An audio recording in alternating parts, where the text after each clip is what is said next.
We are 30 minutes north of Aarhus this weekend at the beautiful Rosenholm Slot.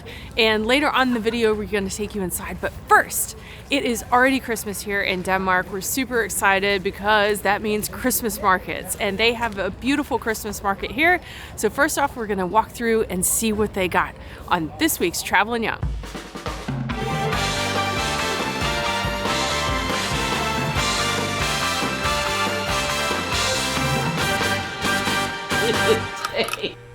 As Miranda said, we're going to check out the Christmas market. You can kind of see some tents and stuff behind me. But before we do, I want to mention that one of the things I really think is cool about this place is they have a whole bunch of other events on this location at different times of the year. And a couple months ago, we actually came during this crazy mud run called Conquer the Castle. And here is a quick montage of how intense this thing was. It was super cool to see in person. Check it out.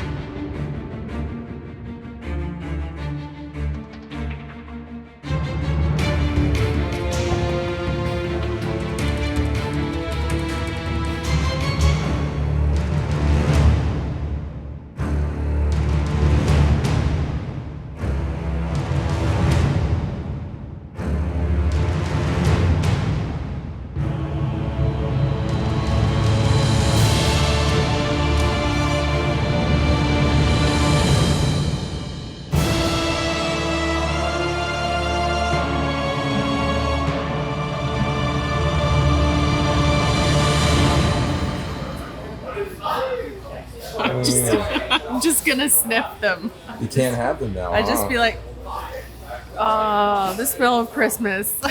Well, the start of every single Christmas market needs to begin with glue, yes, and Eberskive. So before we explore here, we have to have some. We have to do. I cannot wait. It's the first of the season. What's today? November 5th?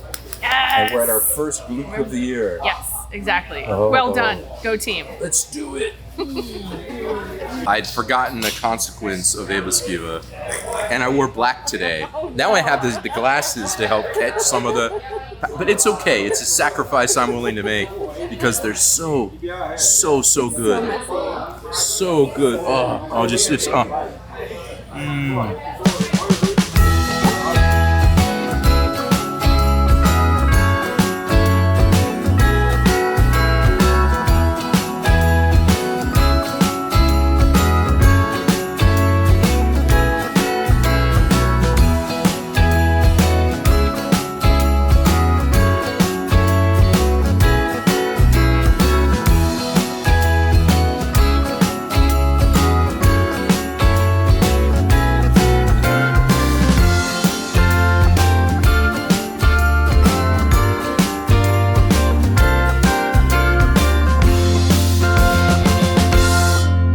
So we just had so much fun walking around the Christmas market, and now we are ready to go in and look at the castle. And I'm here with a very kind Anna Maria who is going to take us on a tour.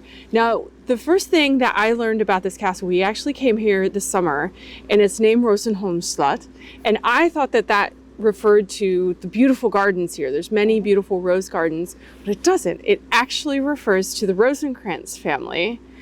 Which, if you are into Hamlet and Shakespeare, that is a very well-known name because that's the name in Hamlet of one of the families. Yeah. So can you tell us a little bit about that? I can. But actually, we will, when we get inside, we will visit a room inside the castle, and it's called the Golden Star Room. Ooh. Or... Yes. Well, Gyllenstjerne in Danish, because that's another name from Hamlet. Yeah. Oh my gosh. And this room is actually where they found the immured lady. Yes. So it will make a lot more sense if we take the Hamlet story when we get inside the castle. Well, then let's not waste any time. Let's go inside. Yeah. It's very dark, but I think I need to tell you something about the history. Yes. Yeah. Because... Well, the first owner here, his name is Jørgen Rosenkrantz, or Jürgen in German. And he had been in service to a prince in Saxony, in Germany. So he understood a little bit about art and architecture further south in Europe. Oh, yes. And when he came home, he wanted to show his knowledge. Mm-hmm. So he hired an Italian architect living in the local area back then. Oh, His wow. name is Giovanni Gabrieli, and he designed the old east wing over there in 1559. Huh. Yeah. So when you look at the wall, you can see those lines. The arches. archways, yeah. So you have to imagine, originally they had an open Italian loggia. This, of course, is fantastic in the south, if you've been to Rome.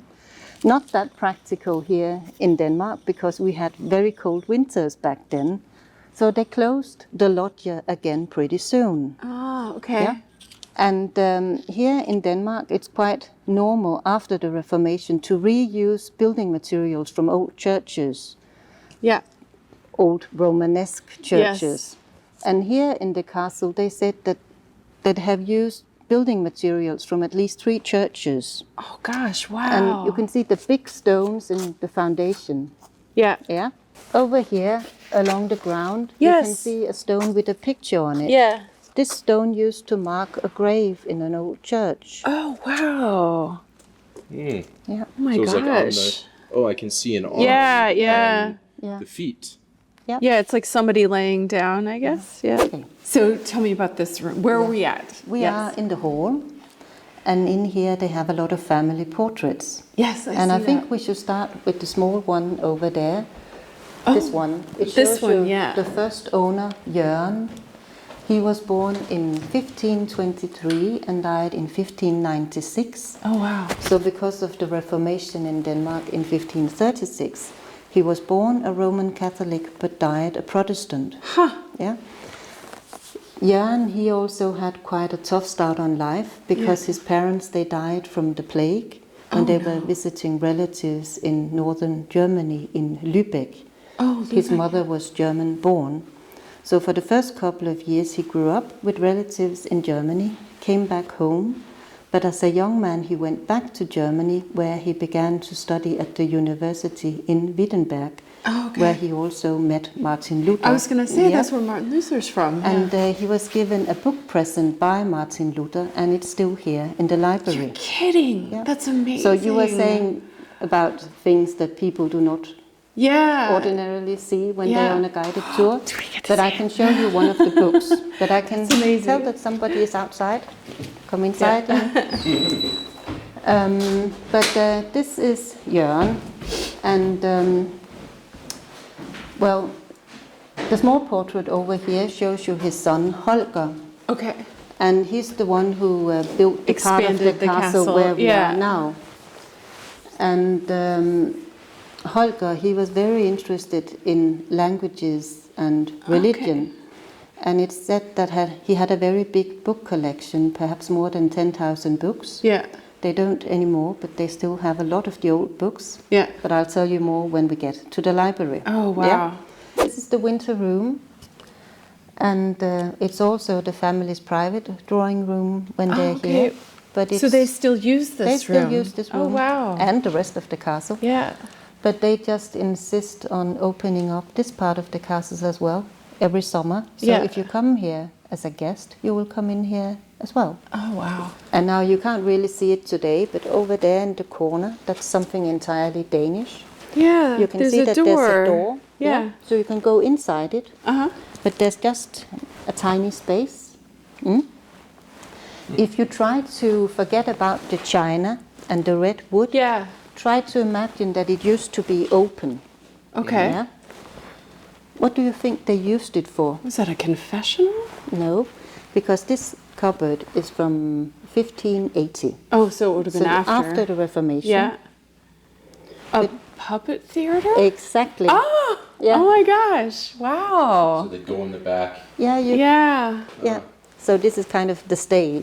Yeah, exactly. From 1607, exactly, made by another Dutchman called Mikkel van Groningen. Yeah. And it's called the Cupboard of the Virtues.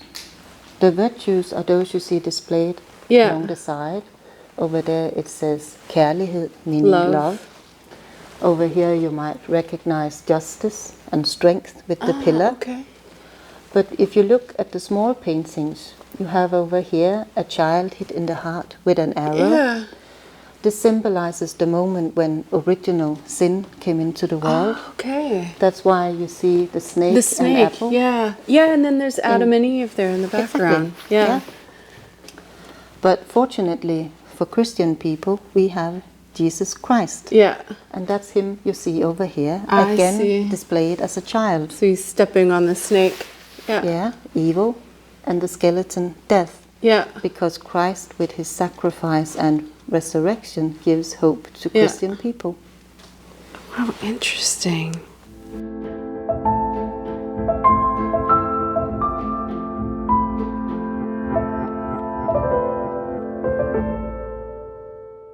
This room was decorated in the 1740s. It used to be much darker, a dark wooden ceiling. Yeah. But the man who decided to redecorate is the one that you see up here. Oh, okay. And his name is his name is Ivar Rosenkrantz. Ah, okay. And, we call him the foreign minister because he was the leader of the Danish-German chancellery. Oh, and that's why you can see that he's wearing the Order of the Elephant. Elephant. He's got the Order of the Elephant there. The only problem is that he just had one son, and that son died without any heirs. So the man who inherited the estate is the one over here in the blue velvet coat. And his name is also Ivar Rosenkrantz. Ah. He came from a smaller estate up north. Yeah. Rococo room.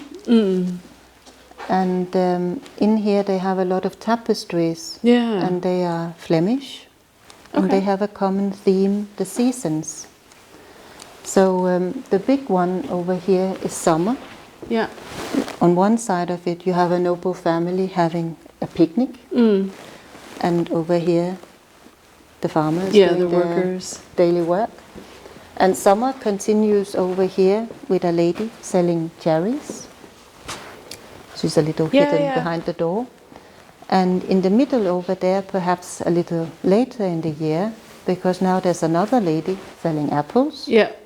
There's also a man slaughtering a pig. And in the corner, again, autumn. This is the wine harvest. You can't quite see it because he's behind the door. Like this. Ah, yes. Yeah. Okay, yeah, I So see. this is the wine harvest. And in the middle over there, winter. Again, somewhere in the south. Yeah. And in the corner, that's spring. Spring. Interesting. And the lady in the blue dress, her name is Karin. And she was the last baroness to live here more or less permanently. Ah, okay. She died in 1996. She was married to Holger, the one in the top portrait. Yeah. And the lady in the white dress, her name is Christiane.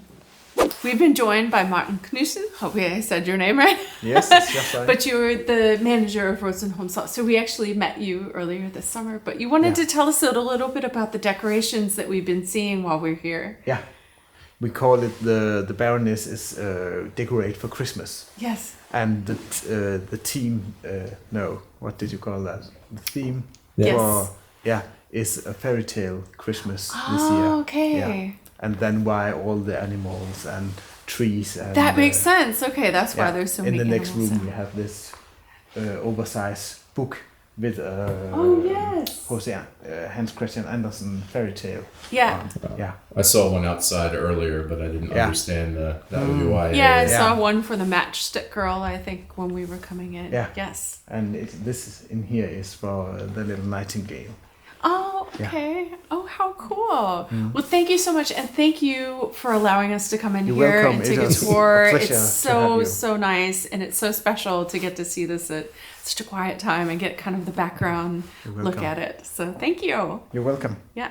So, Anne-Marie, you have something extremely special. I'm like giddy with excitement over this. And I'm going to interrupt once again to say also, we don't talk about religion so much. No, we but don't. But you grew up Lutheran. I grew up Lutheran. Okay. So I was devout Lutheran when I was growing up. My father is still, he goes to church every week. So this is a big deal for us. I'm very excited about this. And we were married in a Lutheran church. And we were married in a Lutheran church. Yeah. Yes. So that's why what we're about to see is personally exciting for me. Yeah. But what do you have here? Well, I mentioned earlier that the first owner, Jørgen, he met Martin Luther when he was a young man and he studied in Wittenberg in Germany. And according to the family legend, he was given these books by Martin Luther. That's amazing. And well, Martin Luther is easy to recognize here in the corner. There he is. But it's in Latin. I can turn a page if you would like. And like it says to the pious reader. Oh, that's amazing. I'm just like, you're like, there's so many treasures in here. It's amazing. But this is one of the family treasures. Wow. Yeah. Well, as it should be. Yeah. Gyllenstjernes værelse, or the Golden Star room. And that's because, well, it's another local family in the area, Gyllenstjerne. And whenever they came to visit, they would stay exactly here because it used to be a bedroom. Okay. So I guess the name just kind of lingered. Stuck, yeah. But of course, you know the names Rosenholm and Gyllenstjerne from the play Hamlet. Yeah. Because according to the family legend, 2 male cousins, they did the grand tour. They went to Germany, Italy, France. But they also went to England. And in England, apparently, they met William Shakespeare. And that's why you find the names in the play Hamlet. You're kidding. So they were actual people that met Shakespeare. According to the family legend. Like every 5 minutes, my mind gets blown. It's a good story. I do not know if it's who knows true. if it's true. Well, we're going to pretend it is. But in here they have French tapestries. Yeah. Not really a common theme like you saw in the Rococo room. Yeah. This is more like a contrast between the man-made Baroque garden in the background and then wild, untamed nature. Yeah.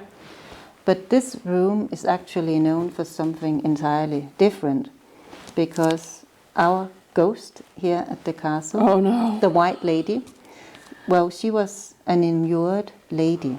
Okay. I do not know if you have visited other castles in Denmark where they have found a skeleton in the wall. Ew, no! But they found one here. Oh. And she was actually found in the wall over there. How did she end up in the wall? Does anybody know? In Denmark, we normally tell a story that she was a noble lady. Yeah. Perhaps she had an affair and she became pregnant outside marriage, and she was punished and placed in the wall. This is just a story, because in this story the man, he's always decapitated outside. Oh. We call him Headless Holger because there are so many in the family called Holger. Ah, okay. But it's just a story, because there are many theories why they would place human bones in the wall. And you have to remember, you are still in the old part of the castle from 1559. And if you were Catholic, you might believe if you had human bones or hair from a saint, that it was a relic that could protect you against evil.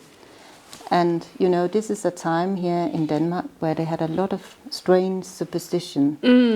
And perhaps they would place human bones in the wall. As like a protector. Against, as Interesting. Huh. Maria, you have to tell me, there's something special in this room. Yeah. And it actually relates to the Gyllenstjerne room. Yes. So you have to tell us.